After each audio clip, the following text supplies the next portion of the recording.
make a statement that we are here to help hold hands together and try to make sure to do whatever is necessary to look at building back our country and making it back into what it was, or even greater again.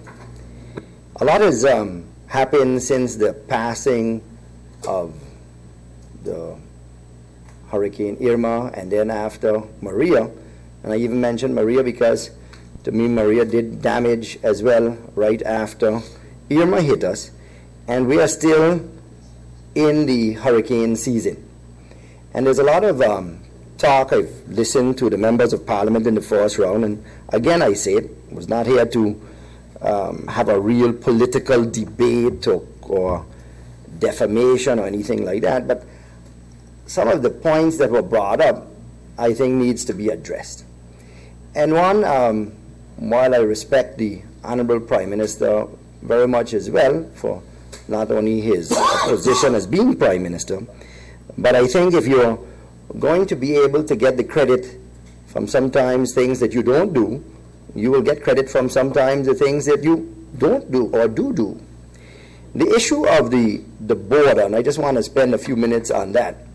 I had the opportunity, Mr. Chairman, to be on the harbor when the boat or the ship from Curacao was coming in, and I was very amazed to see how well it was put together, and it had police escort with the food and everything coming out.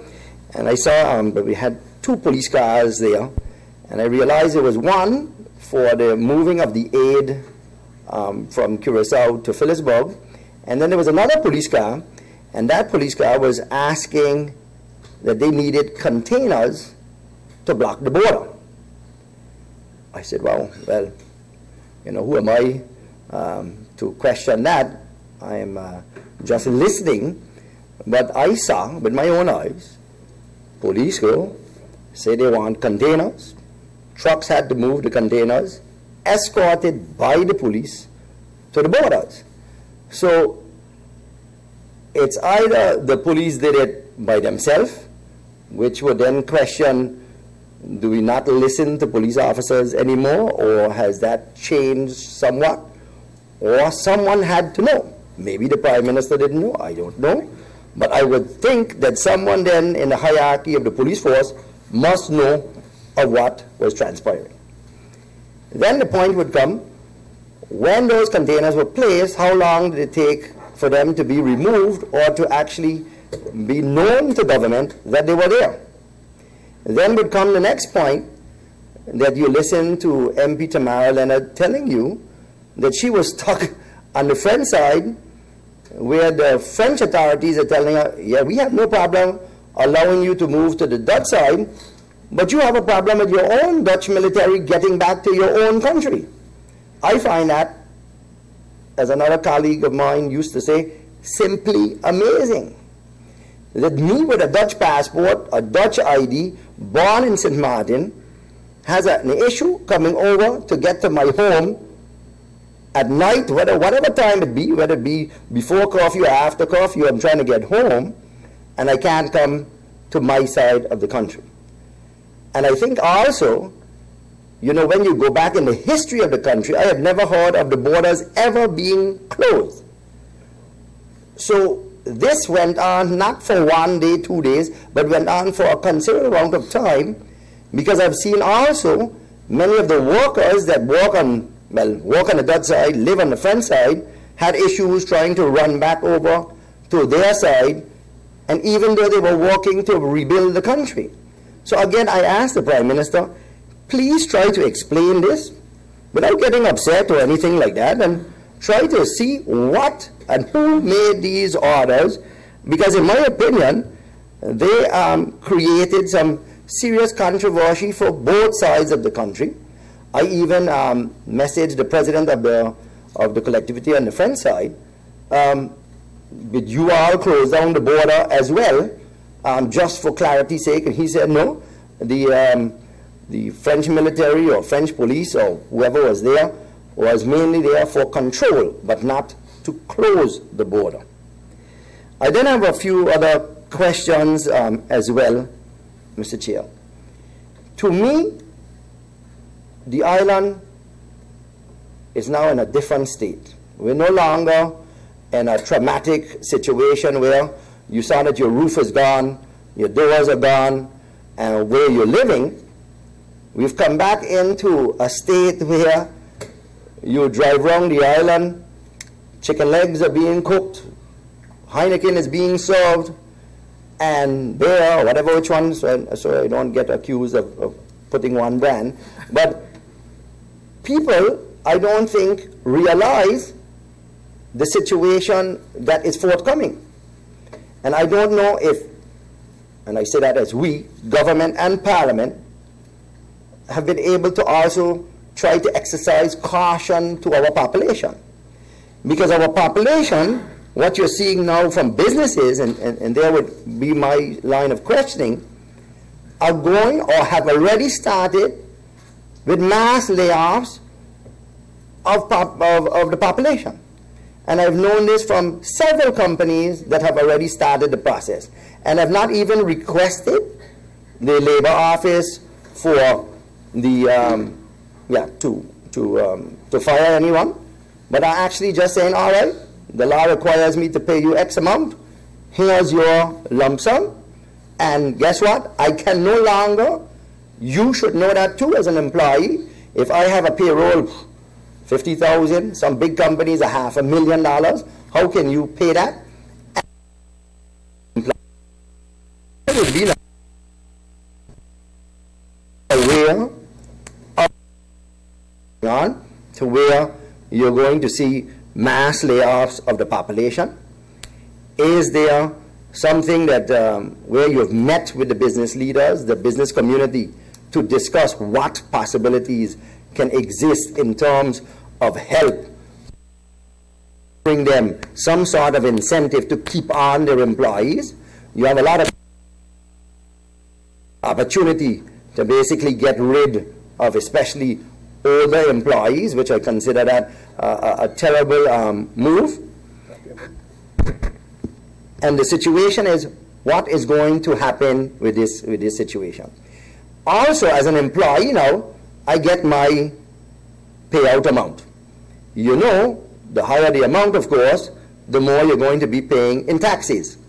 And the question would be then, in this sort of a crisis situation, is there something that we cannot do to be able to say, listen, at least that in this payout, that we do not take taxes out of the amounts that have been paid out to these employees? Because again, imagine you getting your check, and then half of it goes to government, and now you are out of a job, and I don't see any real light at the end of the tunnel for a lot of the tourism workers that are going to be laid off or fired within the next few weeks, few months. And what is the incentive for businesses to basically keep them on? You know, you look around, and yeah, certain companies will do well. Those food stores that are open, the material places that are selling materials for reconstruction, those are the kind of areas that you're going to see, construction companies. But if you're not a tradesman, and you worked in a hotel, or you worked in the front street or back street area, and there's no tourism coming in, what do you do in that meantime until the economy comes back? So, and the answer might probably be, it's going to be in the economic recovery plan.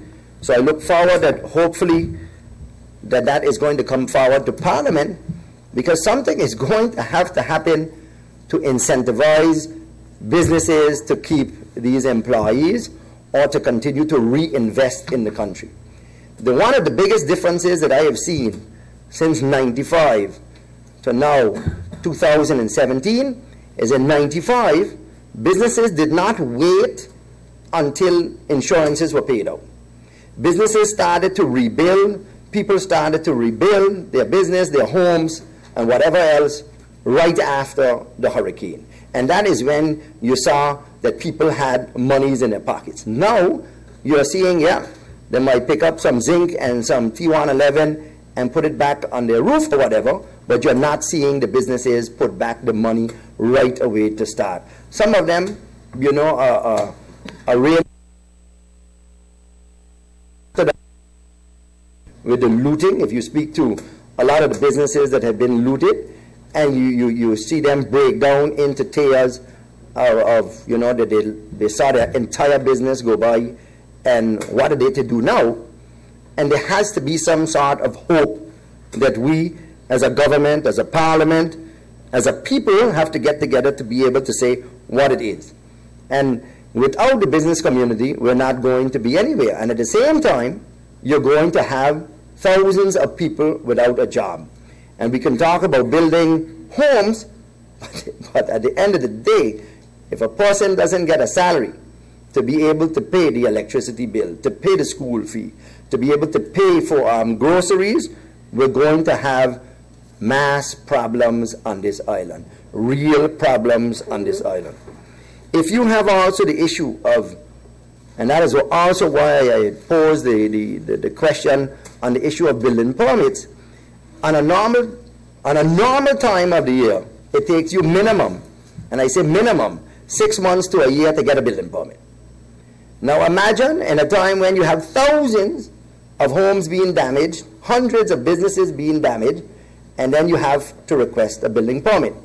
So now to the Honorable Prime Minister, can you please explain to us what will be the situation with regards to building permits? And if I do have to put in a building permit, don't you think that the ministry itself will be overwhelmed with the amount of requests that are going to come in? And how are those requests going to be processed? Because again, if you have the same amount of employees that, you know, are working there and going over the permits, and now you're going to have hundreds of building permits requests coming in, how are they going to be done? Is it, you know, is it going to be first come, first serve, or how does it work out?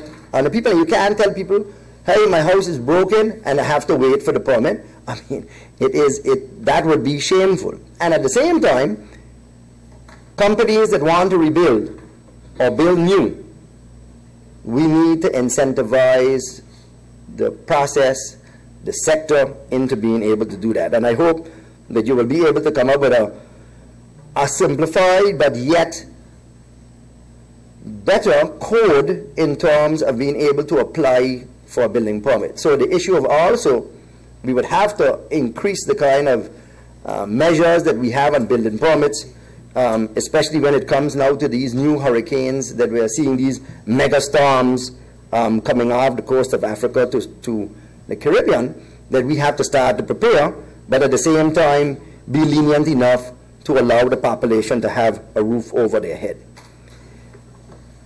One of the issues that, again, getting back to the people, the issue of assistance for the people. I had asked the Prime Minister in the first round how this was distributed. My interpretation of his answer to me was that basically government had, 1 minute, it goes fast, was that the people, that most of the merchandise came in is not really that of the government. So the merchandise that is coming in now, how will one be able to get assistance? Do I go to the normal procedures, to the Department of Social Affairs and etc., or can we set up something in the districts to really take account of what exactly the districts need? I'm going to need help with my roof repair. I don't have the money to repair my house. How am I going to be able to get that information out? Some people know, some people don't. I would like to impress upon government to at least let's look at putting in, I see these beautiful new mobile command centers for the police coming in. Maybe we can have that driven around in each district. And Mr. Chair, I had a few other points, but thank you very much. Thank you, Member of Parliament Theodore Heyliger.